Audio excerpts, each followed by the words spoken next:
The guy I'm about to bring out, I'm very eager to meet. He has an unusual method of getting people to see his film. You'll see what I mean. Watch this right now. Tube socks, $3 $5. $3 Hi, I'm Spike Lee. When I'm not directing, I do this. It pays the rent, puts food on the table, butter on my whole wheat bread. Anyway, I had this new comedy coming out. It's a very funny film. She's Gotta Have It. Check this out. You should also check out his film. He wrote, produced, and directed She's Gotta Have It, and I haven't met him even until at this moment, so I can't say, as we all do in television, he's a dear friend of mine. But what I thought I would do is, there's applauding your performance in Manhattan again, is tell you that everything I read about him makes him sound awfully smart and interesting and annoyed at certain things and worried about others and angry about some things, and sounds like a man of some dimension and substance. Why shouldn't he be? Will you welcome, please, Spike Lee.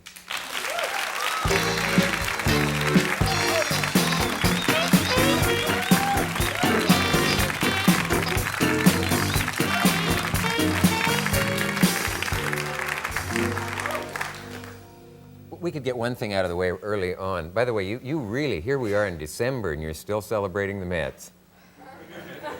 Yeah, I went to the 6th game. Thanks to, I'll never forget that game. It seems so long ago now. We shouldn't kid the home audience. By the miracle of tape, we're a little out of sequence here. And as I sit here now, you can still smell champagne. Two of the guys were in here earlier, and but now it's December. Or 6 years from now, depending on your aerial, I suppose. The Black Woody Allen is something I will not call you. I think you'll be relieved to know that. But Thank you. It's a phrase that comes up in everything I've read about you. Where in hell did they get that idea? Aside from the obvious fact that you both have red hair and are Jewish and wear glasses. And we're from Brooklyn. I'm from Brooklyn, yeah. It started in Cannes this past May. The film was in the Cannes Film Festival. And the French critics started. Oh, well, no wonder. The French. But it's been picked up here. Yeah. Right. Well, let's see, because your film is in black and white and you do wear glasses, I suppose did they see any other similarities that I'm missing? I don't see them. Okay, so we can let that go. Can let it rest. Are you in any way at a dangerous point in your career now? You've done a film that no one who couldn't sell, as they say, refrigerators to Eskimos could have sold them from what it sounded like you were going to do. But somehow you did it. People are paying good money to see it now. You're in danger of being driven around now in limousines and taken to lunch. You know what I mean? Is this a dangerous point for you as an artiste? It could be. I won't let it become that. Yeah. How do you protect yourself? Well, I do it because I know what I want to do. I want to be a filmmaker. I want to make films. I don't make films. I didn't do it because become famous or to meet gorgeous women or to make tons and tons of money. Yeah. And since I know what my priorities are, all the other stuff doesn't matter. So I'm just going to continue making films. Are people surprised to find you to be serious? Do you know what I mean by that? 'Cause exactly. You're hilarious in the movie, and when you say, please, baby, please, baby, please. People have never met me. They expect me to be Mars Blackman, and they're like really disappointed. Incidentally, the rhythm of that is from some dee da da dee da da dee da da dee dee dee dee dum, right? I don't know. That really is improvisation. That was. Was it? Yeah. Right. It is a funny film, and it grows on you. At first, I didn't know quite what to make of it because I saw it without any knowledge, which is the best way to see a movie. What is it that annoys you and others I've spoken to about what's the name of that film, Soul Man? Oh. Am I getting into a can of worms or peas? I really want to know. Okay, for people who don't know about Soul Man, the premise is that you have this rich kid whose father's a millionaire and refuses to pay his way through Harvard Law School. And there's a black scholarship. So the only way he can get into Harvard Law School is to take a pill that's a suntan pill and put on an Afro wig, and he gets admitted as a black student. Passes himself off as a minority. And it looks phony. There's no way in the world see how Thomas looks black. And to me, it's really a attack on affirmative action. And when I was out in LA promoting the film, I said that Ray Don Chung's card from the Sisterhood should be revoked. And the producer, Stephen Tisch, called me up and started getting nasty about it, saying, had I seen the film? I said, no, I didn't have to see it. I mean, that's the premise of the film. And to me, I don't see why Ray did. I was really surprised that James Earl Jones was a part of that. That was really surprised. But you haven't seen it? I'm not going to see it either. Wasn't that like the people who condemn Tom But Sawyer for no, not not having really, read because it? I've seen clips Oh, of okay. the film, and if the whole premise is that he's passing as black, and it's so phony, that means all the black people in the movie are idiots to think that this guy, they could believe that he's black. Yeah. Maybe they cast idiot black people. Just I'm trying to be nice to. I do see the problem. Now, are you saying that nobody could make a film in which a black man? What I really want to know is, are you bothered by the premise, or is it that it's executed badly? I think it's a combination of both. They're trying to pass off as attack on racism. I really don't see it like that, and it's not funny to me. A black man did pass as black. I mean, a white man in real life in Black Like Me in that film. Apparently worked. What year was this, though? I mean, I think it's time to move on, Yeah. Forward, progress. I'm interested in this. Could no white actor play black? Whoopi Goldberg claims she could play white convincingly. Yeah, I believe it. And I think... Is this delicate territory I'm in? I mean... Let's talk about She's Gotta Have It, Dick. To do what? Let's talk about She's Gotta Have It. Oh, your movie? Yeah. Oh, okay. Let's do. But we must go first, and we'll be back. I'm talking to Mark Lynn Baker and to Spike Lee. You really made the movie not exactly on a shoestring, but close. What does a shoestring cost these days? You did it for what? $175,000. Yeah, which I suppose sounds like a lot of money until you see what a lot of It's things. a lot of money unless you're talking about doing a film in that type of budget. Yeah. Did you have enough to finish it, obviously, on that kind of money? We never had all that money at one time. It came in nickels and dimes, and it wasn't until I signed a deal with Island Pictures, I got my first check for the advance, I was able to pay off all of the bills and debts that we amassed over the production of the film. There are good compliments and bad ones. What do you like to hear people say when they come out of the film? I guess what I'm indirectly asking you is this film supposed to mean something or be just an entertainment? I try to get a combination of both, try to have some kind of depth in it, and plus, if I can put some humor in it.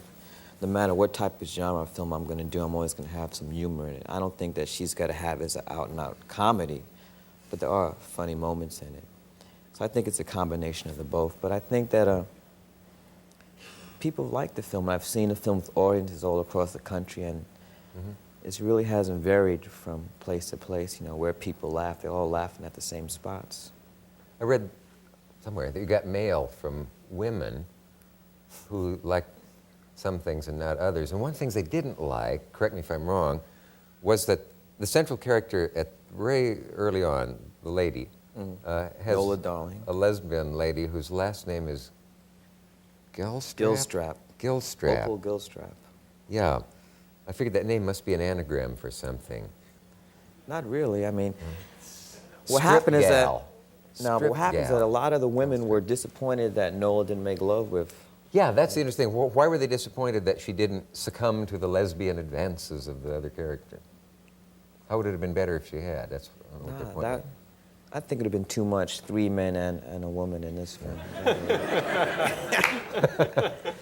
And the people I've told them, I said, that's your movie, but it wasn't this one. I guess maybe the reason they'll make their own film. Maybe the reason this whole question obsesses me is I always get annoyed when people say there have to be role models. I mean, no good art ever comes out of anybody setting out to make role models. Roles, yes, but role models, no. Now, these same people who have been bad-mouthing color purple, some of them black and others not, could easily say about your film, well, you're showing black women as women who just go to bed with men and think of nothing else. Does that kind of thing mean anything to you? Or can you just It have to put means all that out of something your mind? because as an artist, you're walking a tightrope. Yeah. I mean, I've said a couple things about the color purple that could be turned right back on me with this film, but I think that if you're honest and you know what you want to do, you just have to do it, and if people don't like it, I mean, what can you say? You move on. You said, I don't want to be stuck a few years from now as a guest star on The Love Boat, or what was that quote of? I was talking about how quick, people could come and go.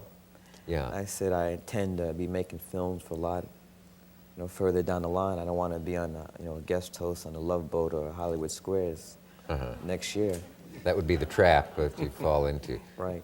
You've had enough time now as a success to be annoyed by the constant problems of being interviewed and so on.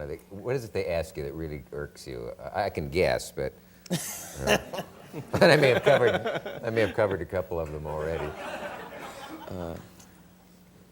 You were about to tell us when we were rudely cut off. I was going to say I find it amusing that I'm having meetings with these studio heads all the time. And it's amazing. I mean, a year ago we were killing each other to get this film made. Now they're throwing all kinds of money at me to sign 3-picture deals with these studios.